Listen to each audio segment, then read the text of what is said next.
I'm Steve Rose. What sets us apart is that green is not just a buzzword like a lot of people use. Green is an operative word, and it really is easy to do. I'm going to share with you my secrets on how to do this at home. I believe that people want to live this way, they just don't know how to go about it. And that's the whole purpose of the show, to teach you how to do it. I'm going to show you the pathway to green living and organic cooking. Welcome to the Organic Rose.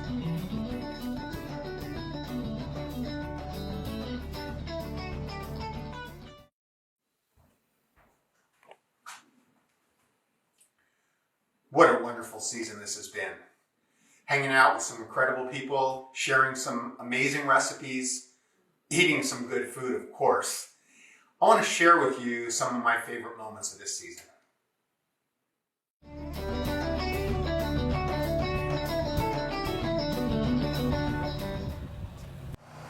We have two different methods here of pasteurization, one being vat pasteurization, one being HTST. Today we're going to use our HTST system. What does that stand for? HTST stands for high temperature, short time. Okay. What it will do is heat the milk to a temperature that will kill harmful bacteria, but not damage the milk quality in the finished product, basically. This is our raw room, and basically our raw milk from the morning milking will be pumped into what's called a balance tank. Okay. Where it's then fed into the system and it's heated and held at that temperature. And then it will come out onto our floor at the temperature that we want to start making cheese at. And how much milk will you process today? Today we'll process about 350 gallons. And Here we go.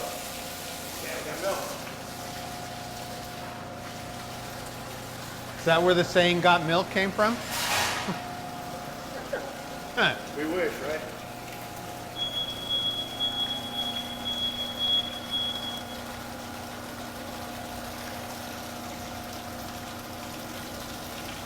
So is that basically just a mesh filter? It's just a filter, yeah, to catch any chance of any particulate that's in the milk from getting into the finished product.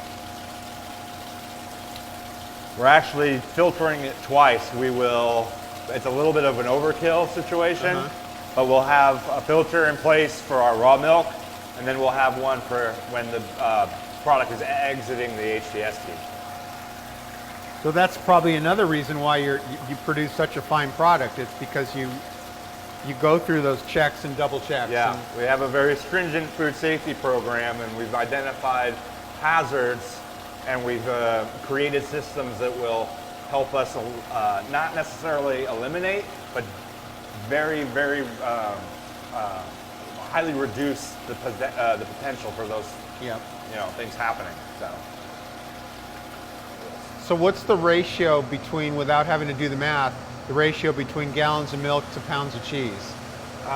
The yields often will be right around 10 to 13%, depending on the cheese that you're making. Okay. Higher moisture cheeses, you're definitely going to get a higher yield. Again, you have that aging process for some of the drier cheeses where you'll get a little bit of that shrinkage from water evaporation. So like the foggy is going to have less evaporation than the reserve, right? Very heavy moisture cheese, our foggy morning. The reserve is going to be a lot drier, yeah. But our cultures will go in, we'll allow for a ripening time, we'll start seeing that process happen, and then we'll add rennet, a coagulant. It'll react with the casein, and it'll basically turn the liquid milk into sort of a jello-like consistency. When we have a good enough set, we will then begin the cutting process. And that's where we'll start seeing the separation of the curd from the whey. Just going to check our temperature and our pH. So what's the temp at now? We're right around 95. And it's a good sign too, our pH measurement is dropping. So we're getting those bacterias cultivating inside the milk right now. Wow, that didn't take very long. We're seeing that process already beginning. So that's a good sign. We can go ahead and proceed to the next part. All right.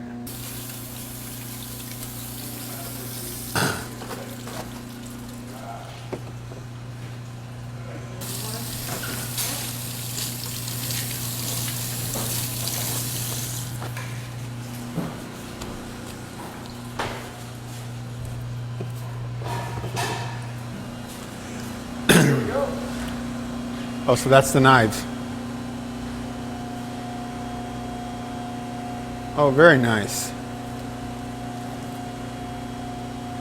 Really just one giant cheese curd right now, so we want to get it a little bit more manageable.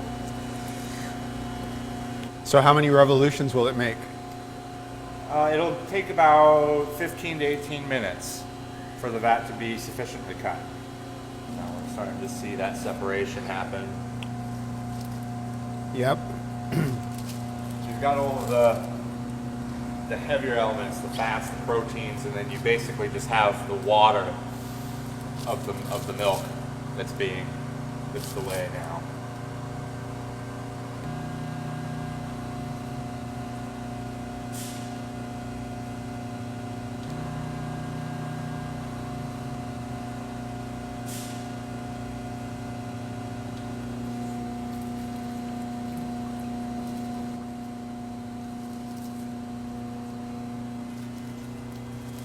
Very delicate at this stage. Oh yeah.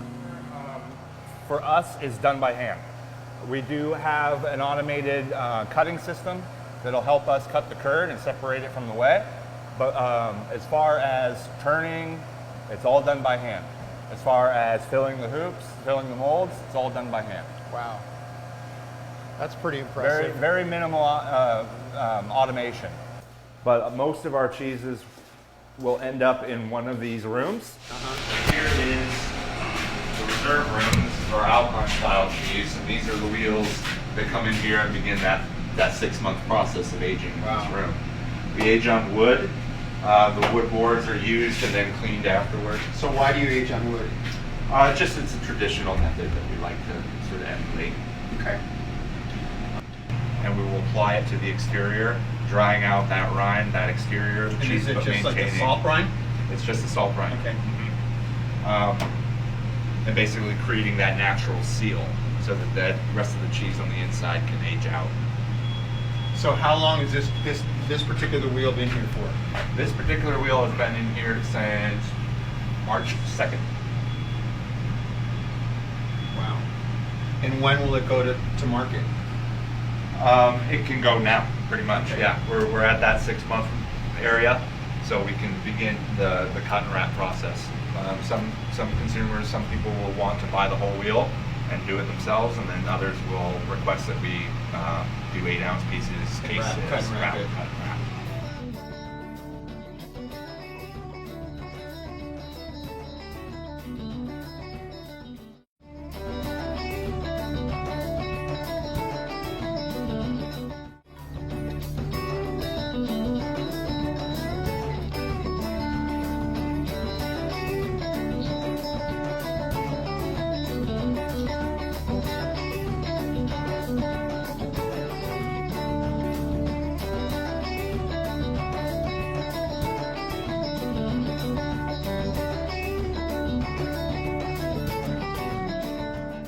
Steve, so this is actually a meal that I prepare for my dog, not for you. You're not allowed to have any. Starving. I know, can't have any. It's for the dog. It's for the dog. So this is a meal that I prepare for her. It's a recipe that I get from a company called balanceit.com, and it's a couple of ingredients here. You can choose as many as you'd like on there, and what's great about the website is that it formulates an entire meal plan for you with their added supplement that you add in it to make it whole and balanced. Nice. As far as I have a 20-pound dog and she's 8 years old. So as far as the ingredients that balanceit.com, I chose specifically which ingredients I'd like to add. Okay. And so I chose some chicken, which is chicken breast, skinless, boneless, and roasted, which they, had stated in the recipe that that's how they wanted it prepared. And it's about 4 3/8 ounce of chicken breast, some quinoa, 1/4 cup cooked, some cauliflower cooked in drains without salt. That's 1/4 cup there. Some walnut oil, 2 1/8 tablespoon. What about this guy? So then the apple helps. Again, these are all kind of carbohydrates and added vitamins and nutrients. You can make a meal just strictly off of, just the chicken and the carb like the quinoa, but I particularly wanted to change it up for her and add some, a vegetable. So I should go ahead and start cutting this apple Yep. then. So I need 1/4 cup. So that's about half an apple there to provide her. And we're going to use it. It's going to be raw, so it's going to be skin on as well. Okay. And that'll be 1/4 cup, along with the cauliflower walnut oil. And then again, this is the balanceit.com supplement. And that's going to be 1 5/8 tablespoons that I added to the meal there. So does she like apples? She does. So I'll put those in the bottom then? Yeah. Oh, yeah. Well, she loves chicken. She loves all this stuff. So it's not, what she loves most is that it's just fresh. And I do tend to change it every day to provide her. I feed her twice a day. So she gets a different meal or a little change in the meal on the daily. Is that a good thing? Because some people feed their pets twice a day, and some say that no, you're only supposed to feed once a day. It really depends. I like to feed them twice a day because I feel like giving one large bulk meal kind of tends to weigh my pets down. Yep. As far as the science behind it, I think spreading out meals helps with metabolism, and maintaining that kind of energy level as well. Go ahead and add that. Awesome. And then we'll go ahead and add some of the chicken. I like to kind of layer it. That's just me, as far as different food ingredients in there. So some of the quinoa, and then again, some of the cauliflower, and then a little bit of the oil. And then we'll go ahead and do a little bit more of that too. Yep. And then sprinkle some of this in? Yep, definitely. And then we'll kind of mix all the rest in there. Again, it's human grade food, so we're just using it. It's all normal, so you can get your hands dirty, your hands wet. I mean, you're making this with love anyway, so why not put love into the food? So this is the meal that Dr. Ortiz has prepared for her dog Chai. So she's going to bring Chai in, and let's see if Chai likes this. I think she will. Look at you. Yes, she is. Hi, sweetie. She hates to be picked up. We'll put her over here, and then let's scooch behind me. Hi, sweetie pie. What do you have there? Huh? She loves it. Yeah, she does. Yeah, so she gets this meal. I feed it to her twice a day. She does have bowel movements regularly as a result. And she really enjoys it, and I enjoy making it for her. Yeah, I'll bet. Well, I have learned so much from you, Monica, today. It's amazing. Well, thank you so much for coming. And thank you so much for being part of the Organic Rose. It's, you just given me so much knowledge that of course. I'm going to go home and make some dog cookies. Would you? I'm going to bring some back for you, too. Oh, she would love them. She would love them. Well, thank you so much. Awesome. Thank you so much, Monica. Take care. I will, and we'll talk to you really soon. Perfect.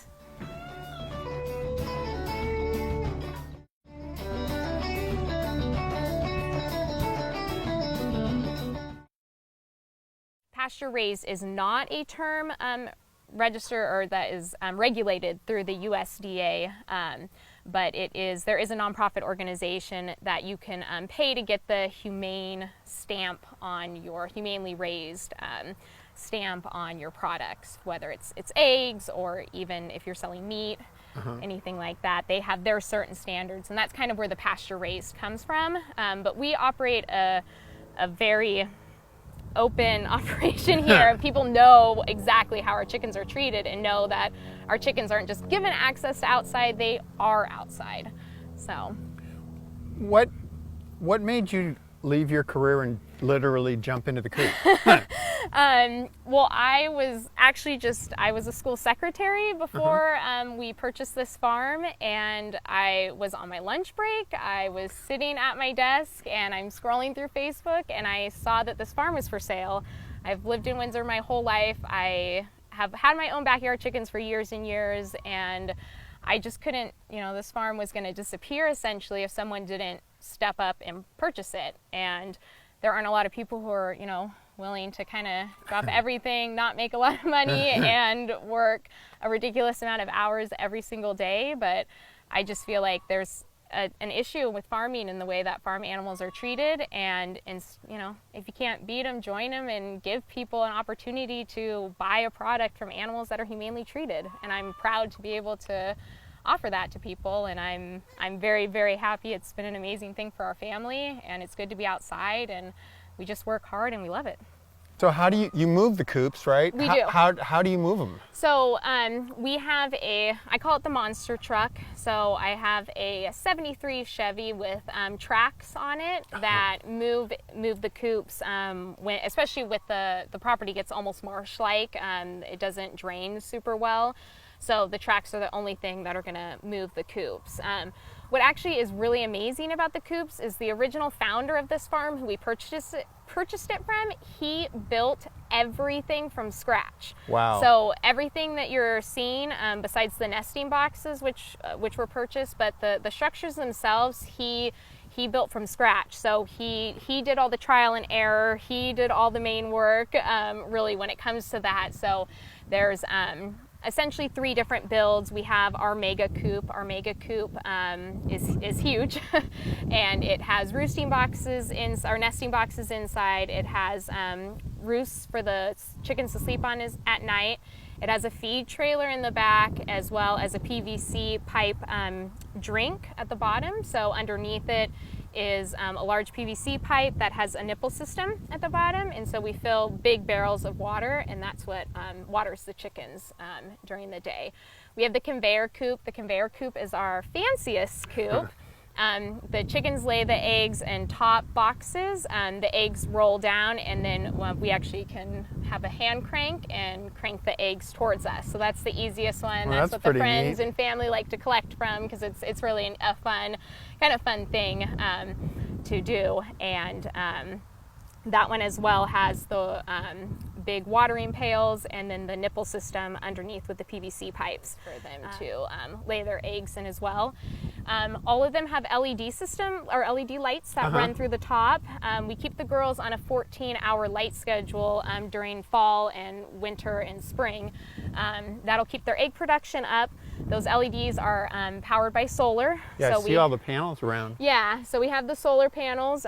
We need to actually adjust some of them because they're not fully facing north, but we've been spoiled during summer. You don't have to adjust the panels at all because there's enough sun. Well, this has been an excellent interview. I had to say it, right? But I want to thank you so much, Tiffany. Thank you. It's been great. I've learned so much, and our viewers are going to learn a lot. A lot of people don't, especially people that live in larger cities and they're in that type of setting, don't know a lot about chickens, and they just take it for granted. They go to the store, buy a dozen eggs, and take it home, right? But how do those eggs get to in that box, in that refrigerator, in that store? And it takes a long time. I mean, here I am collecting the eggs in the evening. I'm washing and sorting them in the morning. They're going straight into my vending machine, and they're pretty much all being sold within that day. So one tip I give to people if you buy farm fresh eggs is they don't hard boil well until they're at least 5 days old. The membrane and the shell are still really connected at that point. Shells have a ton of microscopic little holes in them that get bigger as the egg ages. So if you want to know if your egg is still good, you can float it in water. If it floats, it's bad. If it sinks, it's still good. The holes aren't big enough. There's not a lot of air in there. So, but you want to wait till a little bit of the air gets in and separates that membrane, and then your hard-boiled egg will be easier to peel. So interesting. There's something that could hopefully help everyone out. Definitely help me out. I hope everyone is buying farm fresh eggs. Me too. Well, great. Well, thank you so much. Oh, and yeah.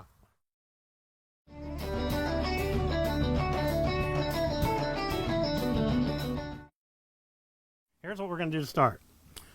First of all, we're going to take some really good olive oil. Okay. And we're just going to get that on there. And the olive oil is actually going to be the sauce in this case.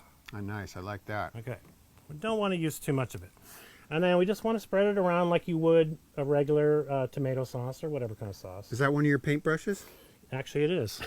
I don't get a lot done with this paintbrush. All right. So we got that all over there. Okay. So the second thing we're going to do is we're going to grab some of this fresh garlic. Yes. Yep. Oh, yeah. And we want to put this right on top. And we just kind of spread it around here. And break it up really good because you don't want one of your friends more. We like that. You don't want one of your friends to get the one big, massive garlic bite, right? Okay. I'm going to do a little bit more. It goes good with the tomatoes. Yeah. And, you know, so, okay. All right. Then once you've got it on there, I kind of just do this, you know, to evenly distribute it. All right. Okay. So now we're going to put on the cheese. And this is another little pizza secret. If you put the garlic on underneath the cheese, it's going to cook better, and you're really going to taste it. If you put it on top of the cheese, you put it in the oven, the garlic could burn. Yep. And burnt garlic is bitter. All right, so now we're going to put on some cheese. This is fresh mozzarella, and another little pizza secret is you mix in a little jack cheese with this. And what does that do? well, actually, it gives it a little more of a complex flavor, but also I find that it gives you that stringiness, you know, like when you pull the pizza slice off your thing and you get that long thing. So the mixing of the two cheeses helps with that. So that's another little pizza secret. All right, so we're going to get a little bit more there. Okay. That smells really good. It's not even cooked yet. Nope. Okay, we're going to get just a little bit more. So the key star of this pizza is really going to be these Anaasa heirloom tomatoes that I grow. So you don't want to overcomplicate the pizza because you want to really get the true flavor of the tomato. But those go on fresh after the pizza's done. So what we're going to do now is we've already got the two kinds of cheeses in a mix on here now. And I'm actually going to take some of this fresh Parmesan and we're going to add a little bit of this. It gives it a little saltiness.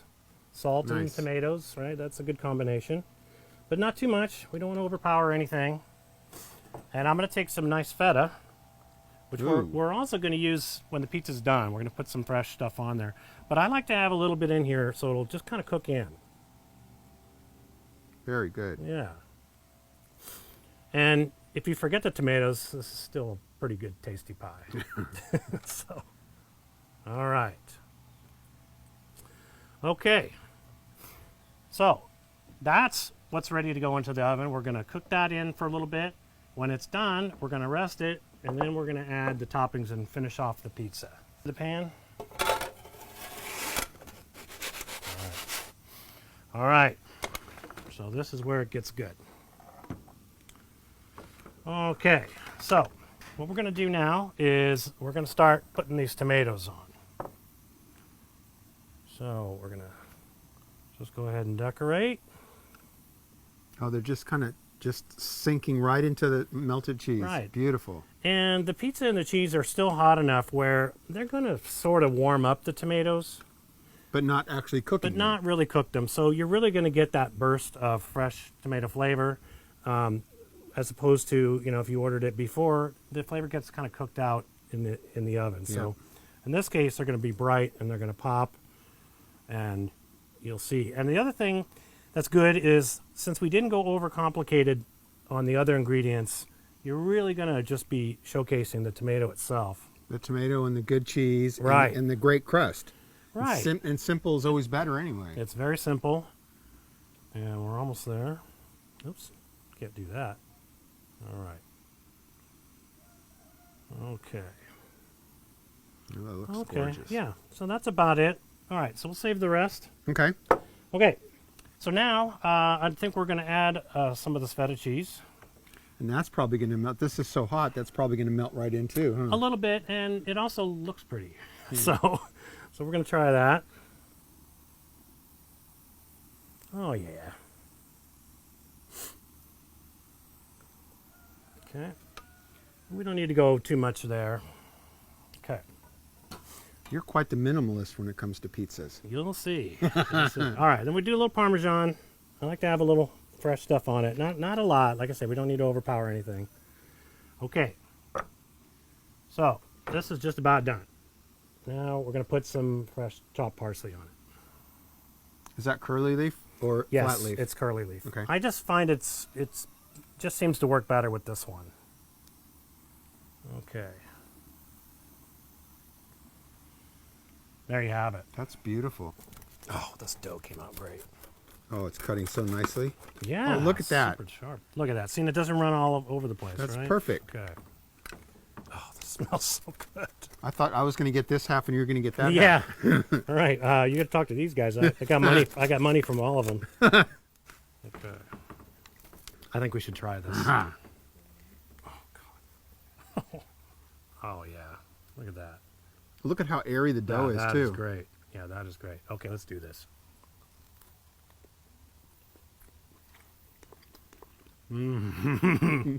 Oh, yeah.